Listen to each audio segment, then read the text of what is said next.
120624. Saya mahasiswi jurusan Teologi Kristen, kelas A semester 7 angkatan tahun 2017 di Institut Agama Kristen Negeri Palangkaraya. Video ini merupakan proyek praktek pengalaman lapangan atau PPL 2 saya yang diadakan kampus secara daring. Saya mengucapkan terima kasih kepada saudara-saudari sekalian yang berkenan memberikan like, komentar, dan juga saran yang membangun. Like, komentar, dan saran tersebut sangat membantu dalam penilaian dosen pembimbing saya atas proyek ini. Akhir kata, saya mengucapkan terima kasih dan shalom.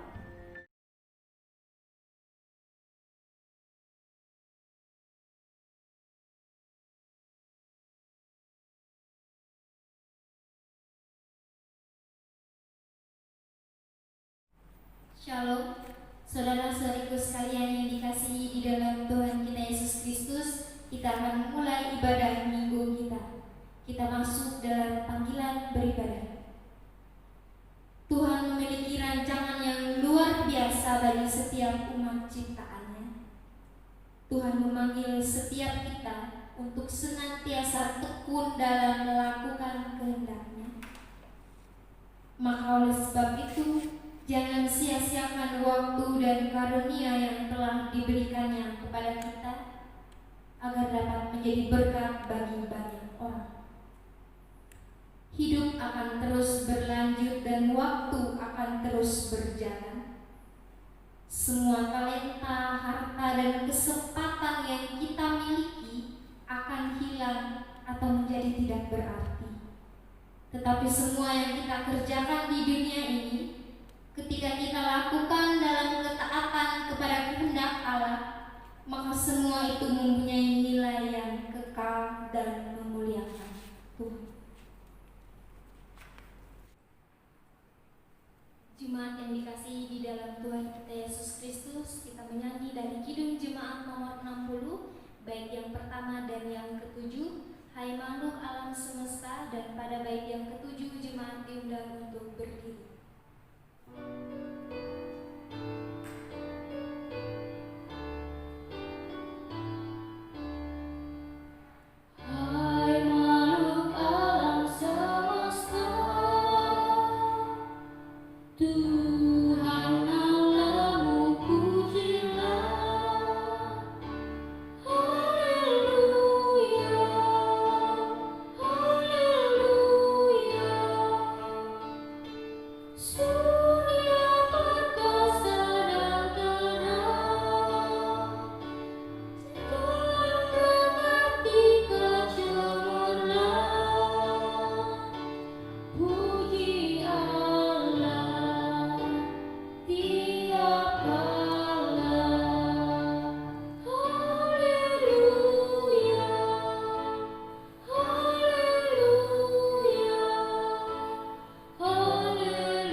Jemaat sekalian yang dikasihi di dalam Tuhan kita Yesus Kristus, kita akan menerima potun dan salam. Pertolongan kita ialah dari Tuhan yang menjadikan langit dan bumi, yang tetap setia untuk selama-lamanya dan tidak meninggalkan perbuatan tangannya. Kasih karunia dan damai sejahtera dari Allah menyertai kamu semuanya. Amin. Jemaat dipersilakan untuk duduk kembali. Kembali kita menyanyi dari pelengkap Kidung Jemaat nomor 7, bait yang pertama sampai yang kedua. Bersyukurlah pada Tuhan.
Kita akan masuk dalam doa pengakuan dosa. Mari kita bersatu di dalam doa, kita berdoa. Kami bersyukur di hadapan-Mu ya Tuhan, karena kasih setia dan rahmat-Mu yang selalu baru tiap hari bagi kami semuanya. Engkau memelihara dan menjaga kami dengan sempurna dan menjadikan kami berharga seperti biji matamu. Kami berkumpul di tempat ini ya Tuhan, datang dan merendahkan diri kami untuk memuji, memuliakan serta mendapatkan pengampunan daripada-Mu. Ya Tuhan, Engkau sangat mengenal dan mengetahui setiap hati dan pikiran kami. Kami sangat menyadari segala salah dan dosa kami di hadapan-Mu. Ampuni kami ya Tuhan. Kami banyak membuang kesempatan dan waktu yang Tuhan berikan. Kami seringkali disibukkan dengan berbagai perkara yang sia-sia. Kami seringkali lalai menunaikan tugas dan tanggung jawab kami. Seringkali kami hanya mengikuti keinginan dan kehendak kami sendiri. Kami memuaskan diri kami sendiri ya Tuhan. Kami mengabaikan apa yang menjadi kehendak-Mu untuk kami lakukan. Telah banyak perbuatan dan jalan yang menyimpang yang telah kami lakukan secara sengaja maupun tidak sengaja Tuhan. Ampunilah kami ya Tuhan. Kiranya kasih karunia-Mu memberikan kami pengampunan, membersihkan setiap noda dan pelanggaran kami. Tuhan, inilah doa dan permohonan kami di hadapan-Mu dengan penuh kerendahan hati. Terima kasih Tuhan. Amin.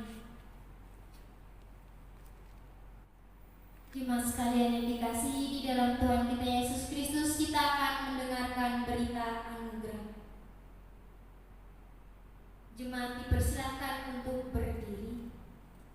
Selaku hamba Kristus, kami memberitakan keampunan dosa bagi setiap orang yang telah mengaku dosanya dengan tulus dan ikhlas di hadapan Tuhan. Aku telah menghapus segala dosa dan pemberontakan-Mu seperti kabut diterbangkan angin, dan segala dosa-Mu seperti awan yang tertiup. Kembalilah padaku, sebab aku telah menebus Engkau. Jemaat dipersilakan untuk duduk kembali. Kembali lagi jemaat menyanyi dari pelengkap Kidung Jemaat nomor 219,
dalam Tuhan kita Yesus Kristus, kita akan mendengarkan pembacaan Alkitab dari Lukas 10 ayat 38 sampai yang ke-42, Maria dan Marta.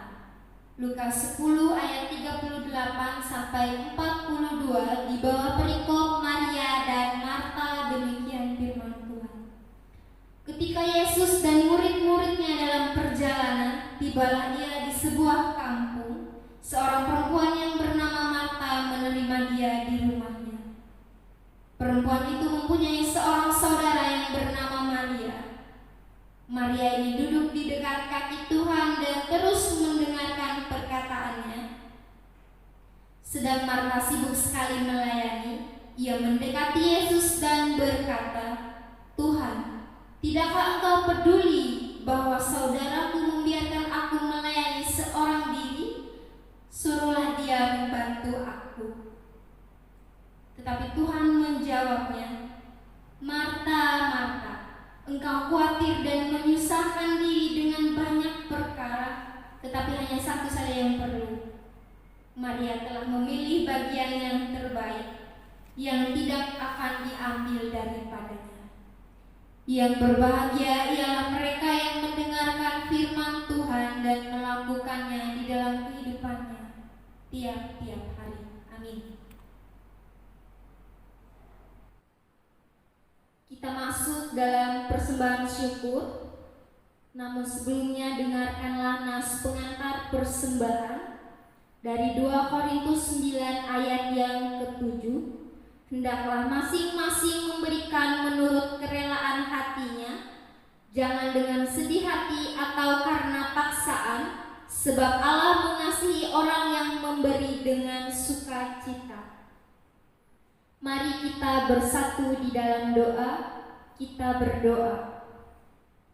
Allah Bapa yang bertahta di dalam kerajaan sorga, kami mengucap syukur Tuhan buat segala kebaikan, berkat anugerah dan penyertaan-Mu di sepanjang kehidupan kami.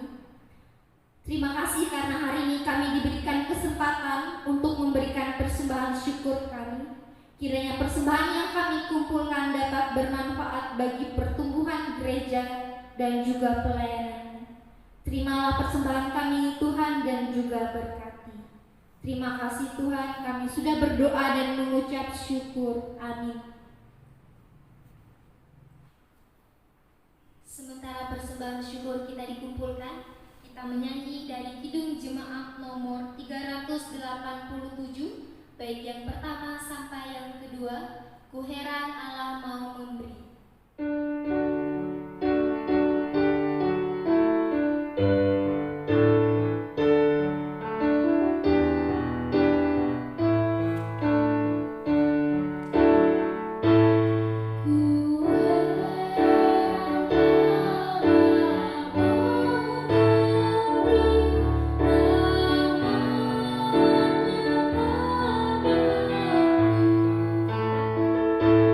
Dan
daripada Roh Kudus, lahir dari anak darah Maria, yang menderita di bawah pemerintahan Pontius Pilatus, disalibkan, mati, dan dikuburkan, turun ke dalam kerajaan maut. Pada hari yang ketiga bangkit pula dari antara orang mati, naik ke sorga, duduk di sebelah kanan Allah Bapa yang Maha Kuasa, dan akan datang dari sana untuk menghakimi orang yang hidup dan yang mati. Aku percaya kepada Roh Kudus, gereja yang kudus dan am, persekutuan orang kudus, pengampunan dosa dan kebangkitan daging dan hidup yang kekal. Amin.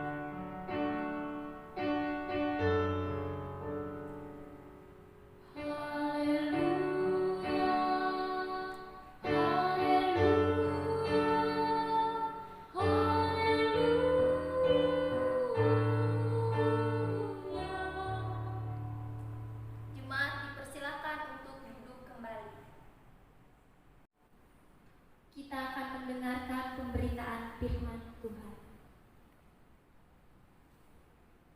Saudaraku sekalian, sebelum kita masuk dalam pemberitaan firman Tuhan, mari kita bersatu di dalam doa. Kita berdoa. Allah Bapa yang bertahta di dalam kerajaan sorga, kami berterima kasih Tuhan atas kasih setia-Mu di sepanjang kehidupan kami, atas kesempatan dan napas kehidupan yang masih Engkau percayakan kepada kami. Pada saat ini Tuhan, kami mau membaca dan bersama-sama merenungkan sebagian dari isi firman-Mu. Kiranya campur tangan Tuhan yang berkuasa membuka telinga, hati, dan pikiran kami, agar firman yang akan kami dengar tidak berlalu begitu saja, melainkan dapat tumbuh dan berbuah di hati kami. Juga Tuhan, urapi hamba-Mu yang akan menyampaikan firman ini. Urapi hamba dengan kuasa Roh Kudus-Mu, agar firman yang akan disampaikan dapat dipahami dengan baik dan sesuai dengan kehendak-Mu. Berfirmanlah Tuhan, karena kami siap untuk mendengarkan. Amin. Shalom, saudara-saudariku sekalian yang dikasihi di dalam Tuhan kita Yesus Kristus. Nas yang menjadi dasar renungan untuk kita pada hari ini yaitu dari Lukas pasal yang ke-10 ayat yang ke-38 sampai yang ke-42 yang bercerita mengenai Maria dan Marta. Saudaraku sekalian, dari nas ini dapat kita perhatikan baik-baik, dimulai dari ayat yang ke-38. Kedatangan Yesus beserta murid-muridnya ke kampung di mana Maria dan Marta tinggal. Kampung ini adalah Betania, sekitar 2 mil dari Yerusalem, di jalan yang menuju Yeriko dan Transyordan. Yesus beserta murid-muridnya sering berkunjung ke sana ketika melakukan perjalanan ke Galilea dan Yerusalem. Saudaraku sekalian yang dikasihi dalam Tuhan kita Yesus Kristus, Lukas pasal 10 ayat 38 sampai ke 42 ini mengisahkan tentang kedua perempuan yang bersaudara yang memiliki sifat dan karakter yang berbeda. Mereka melayani Yesus dan murid-muridnya yang berkunjung ke rumah mereka dengan cara yang berbeda. Maria melayani Tuhan dengan duduk di dekat kaki Yesus, sedangkan Marta sibuk melayani Tuhan dengan menyiapkan hidangan dan sebagainya di dapur. Saudaraku sekalian, bagi saya di sini yang menarik perhatian adalah Marta. Mengapa Marta? Karena Marta di sini khawatir, dan uniknya dia berani untuk protes kepada Tuhan karena dia melayani sendiri, sedangkan Maria duduk bersantai. Marta mempertanyakan kepedulian Tuhan atas pelayanannya. Sampai-sampai sini dia bertanya, Tuhan, di manakah kepedulianmu sehingga aku melayani sendiri, sedangkan saudaraku duduk bersantai. Saudaraku sekalian, di sini Tuhan menjawab keluhan yang disampaikan oleh Marta. Marta, Marta, Engkau terlalu khawatir dan menyusahkan diri dengan banyak perkara. Tuhan mengatakan bahwa hanya satu hal saja yang perlu. Maria telah memilih bagian yang terbaik, yang tidak akan pernah diambil daripadanya, yang tidak akan pernah Marta pahami. Nah, saudaraku sekalian yang dikasihi di dalam Tuhan kita Yesus Kristus, dari nas ini biasanya kita akan mendengar beberapa pertanyaan, terkhususnya saya, dan tidak jarang juga nas ini memang sering dihotbahkan di gereja dan sering disampaikan oleh para pendeta-pendeta seperti itu. Dan tidak jarang terlintas pertanyaan ketika kita bersama merenungi kisah Maria dan Marta ini. Salahkah perbuatan Marta? Apa sebab Tuhan tidak menegur Maria, sebaliknya malah menegur Marta? Nah, saudara, apabila keduanya adalah perbuatan yang ditunjukkan terhadap Yesus, apa kelebihan perbuatan Maria sehingga mendapat penilaian dari Yesus? Pertanyaan-pertanyaan ini mau tidak mau muncul jika kita amati teks ini dengan baik, saudara sekalian. Tentunya membuat kita juga bingung bagaimana seharusnya sikap kita sebagai orang percaya melayani Tuhan. Bersikap seperti Marta kah atau bersikap seperti Maria kah? Saudaraku, sebenarnya Tuhan Yesus tidak menyalahkan Marta dan menganggap bahwa kesibukan melayaninya adalah salah. Tidak ada di nas Alkitab menyatakan bahwa perbuatan Maria salah ataupun perbuatan Marta yang salah. Namun dalam nas ini yang menjadi topik perbincangan adalah si Marta, karena Marta khawatir dan sibuk melayani Yesus dengan cara pelayanan yang sibuk. Tapi di sini pelayanan Marta dapat kita anggap baik juga, namun dalam penilaian Tuhan Yesus, tindakan Maria adalah yang terbaik sebab ia memperhatikan hal yang perlu. Maria menekuni apa yang menjadi prioritasnya, apa yang menjadi kehendak Tuhan. Saudaraku sekalian yang dikasihi di dalam Tuhan kita Yesus Kristus, apa yang mau firman Tuhan hari ini sampaikan kepada kita semua? Satu pertanyaan bagi kita semua, bagi saya, bagi Anda, dan bagi saudara-saudari sekalian. Apakah hari ini kita adalah Maria atau Marta dalam melayani Tuhan? Ingat saudara, kedua pelayanan antara Maria dan Marta ini tidak salah, tetapi ada hal yang perlu dan harus menjadi prioritas kita dalam kita menjalani kehidupan kita. Ada hal yang perlu kita tekuni. Apa yang perlu kita tekuni? Melakukan kehendaknya adalah prioritas kita sebagai orang percaya. Kembali lagi ke pertanyaan. Hari ini dalam melayani Tuhan, kita bersikap seperti Maria atau Marta? Saudaraku sekalian, menurut pengamatan saya dan saya sebagai seorang mahasiswa, hari ini banyak sekali orang percaya bersikap seperti Marta ketimbang Maria. Mengapa saya katakan demikian? Karena terlalu sibuk dengan kehidupan duniawi. Hari ini orang percaya terlalu sibuk dengan kehidupan duniawinya. Kadangkala kita lupa dengan Tuhan karena terlalu sibuk dengan pekerjaan kita. Kita lupa bersikap seperti Maria, duduk dan mendengarkan firman Tuhan.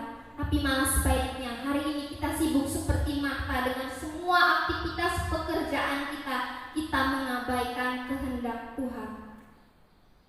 Saudaraku sekalian sekalian yang dikasihi di dalam Tuhan kita Yesus Kristus, apa yang menjadi pelajaran bagi kita semua? Pertama, kesibukan kita, apapun jenisnya termasuk melayani Tuhan, adalah kesibukan dalam ayat yang ke-40 dapat menjadi pembunuh waktu kebersamaan kita dengan Tuhan.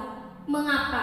Bukan berarti melayani Tuhan itu adalah sesuatu yang buruk, namun jika itu menjadi penghambat hubungan kita dengan Tuhan, maka merupakan hal yang membahayakan bagi kehidupan rohani kita dalam hubungan kita dengan Tuhan seperti itu.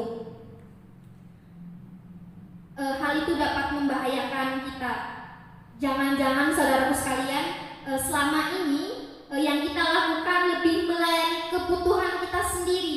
Jadi kita pelayanan untuk terlihat eksis, bukan dengan tujuan melayani Tuhan. Saudaraku sekalian, yang kedua, duduk di kaki Tuhan dan mendengarkan perkataannya. Ini adalah hal kedua yang perlu kita pelajari dari nas ini, yang harus menjadi prioritas hidup kita sebagai orang percaya. Karena merupakan hal yang utama, Tuhan adalah sumber kehidupan kita. Kita memiliki pelayanan yang diperbaharui sesuai dengan kehendak Tuhan dan bukan motivasi yang lainnya. Bukan motivasi untuk terlihat eksis, bukan motivasi untuk terlihat lebih rohani, tetapi untuk kita memiliki hubungan yang lebih intim kepada Tuhan dan memiliki hubungan yang lebih spiritual lagi kepada Tuhan, seperti itu. Sama seperti yang dilakukan oleh Maria. Maria yang memprioritaskan waktu dan bersekutu dengan Tuhan, baik dalam waktu pribadinya, begitupun juga dengan kita. Baik dalam waktu pribadi kita ataupun dalam persekutuan dengan saudara seiman kita. Saudaraku sekalian yang dikasihi di dalam Tuhan kita Yesus Kristus, yang ketiga, melayani adalah suatu persekutuan yang dasarnya adalah kehendak Tuhan, bukan untuk kepuasan diri sendiri. Saudaraku sekalian, melayani adalah sebuah persekutuan yang membangun hubungan antara kita dengan Tuhan, antara kita dengan sesama kita, bukan untuk kepuasan diri sendiri. Jangan jadikan pelayanan sebagai bentuk kepuasan diri. Ini adalah penekanan. Jangan jadikan pelayanan sebagai bentuk kepuasan diri sendiri. Mengapa saya katakan demikian? Hari ini sudah saudara mungkin akan sering sekali mendengar jika para pendeta mengatakan hari ini banyak sekali orang yang melayani hanya untuk kepuasan diri sendiri dan terlihat eksis di media sosial ataupun lainnya. Saya pun bisa begini, saudara. Terkadang tanpa disadari, ketika saya sibuk dengan perkuliahan saya sibuk dengan urusan di rumah, sampai-sampai saya mengabaikan Tuhan. Terkadang saya pernah berpikir seperti ini. Saya juga kebetulan adalah operator di gereja saya. Pasti saudara sekalian tahu bahwa melayani sebagai seorang operator itu harus fokus. Nah, begitu fokusnya ketika saya menjadi seorang operator, sampai-sampai saya seperti tidak ikut di dalam ibadah seperti itu. Mengapa saya katakan demikian? Karena saya sibuk mendengar ini, pencet ini, apakah di sana bagus suara ini seperti itu, sampai-sampai saya tidak fokus dengan ibadah. Saya tidak fokus dengan berdoa, karena jangan untuk tutup mata, karena saya juga harus sambil melihat komputer. Hal ini menurut saya juga ketidakfokusan dalam menjalin hubungan dengan Tuhan. Tapi bukan berarti menjadi seorang operator itu adalah pelayanan yang salah. Di sini hanya saya yang tidak bisa memanajemen bagaimana cara menjadi seorang operator yang baik agar dapat sambil menjalankan pelayanan operator tetapi bisa sambil beribadah seperti itu. Ini adalah sebuah contoh yang pernah saya sendiri rasakan sampai saya bertanya, saya ini datang ke gereja hanya untuk duduk di sini melihat-lihat ini, saya tidak beribadah dengan benar. Tapi saya melayani. Tapi pelayanan saya ini seperti menghambat hubungan saya dengan Tuhan, karena saya tidak bisa manajemen hal tersebut agar saya dapat beribadah dengan benar kepada Tuhan. Saudara-saudariku yang terkasih di dalam Tuhan kita Yesus Kristus, seringkali kita menginginkan memberikan hal yang terbaik bagi Tuhan, memberikan pelayanan yang terbaik bagi Tuhan, sampai-sampai kita lupa untuk menekuni kehendak-Nya. Kita lupa apa yang menjadi prioritas kita sebagai orang percaya. Saudaraku, hari ini melalui firman Tuhan ini saya mengajak saudara semua dan diri saya secara pribadi sebagai orang percaya untuk menekuni kehendak-Nya, untuk memprioritaskan Dia dalam segala aspek kehidupan kita, dalam hal apapun. Melakukan pelayanannya bukan untuk kepuasan diri sendiri, tapi untuk membangun hubungan kita yang lebih baik dengannya, dengan spiritual yang lebih baik lagi. Saudaraku sekalian, mari kita tekuni kehendak-Nya, mari kita prioritaskan Dia dalam kehidupan kita. Amin. Jemaat yang dikasihi di dalam Tuhan kita Yesus Kristus, kita masuk dalam saat teduh. Kita menyanyi dari Kidung Jemaat nomor 375, bait yang pertama, Saya Mau Ikut Yesus.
Kita bersatu di dalam doa.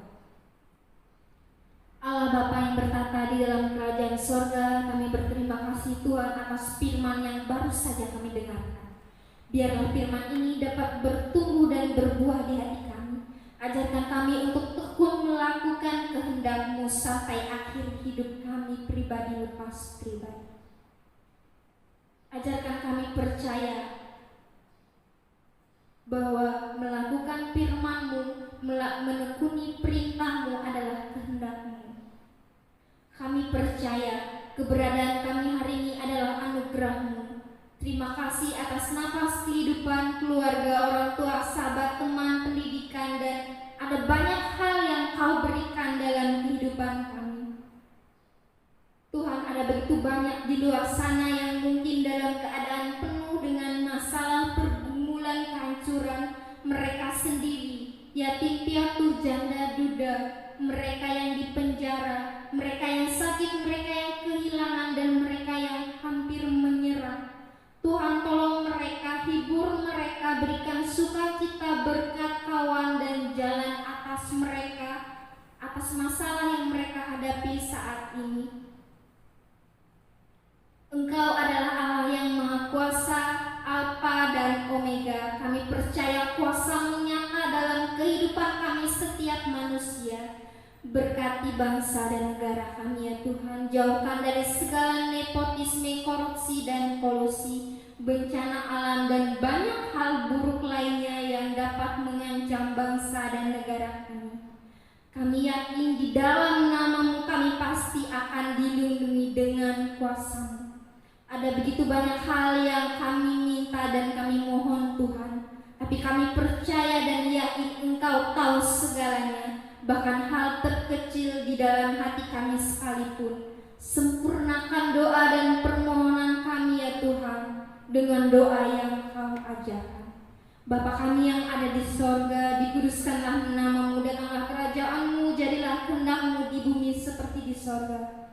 Berikanlah kami pada hari ini makanan kami yang secukupnya, dan ampunilah kami akan kesalahan kami seperti kami juga mengampuni orang yang bersalah kepada kami. Dan janganlah membawa kami ke dalam pencobaan, tetapi lepaskanlah kami daripada yang jahat. Karena Engkaulah yang punya kerajaan, kuasa, dan kemuliaan sampai selama-lamanya. Amin. Saudaraku sekalian, kita akhiri ibadah ini dengan menerima berkat Tuhan. Pergilah dengan sukacita, tekunlah melakukan kehendak-Nya dalam keluarga, gereja, dan masyarakat. Terimalah berkat Tuhan. Tuhan memberkati engkau dan melindungi engkau. Tuhan menyinari engkau dengan wajah-Nya dan memberi engkau kasih karunia. Tuhan menghadapkan wajah-Nya kepadamu dan memberi engkau damai sejahtera. Amin.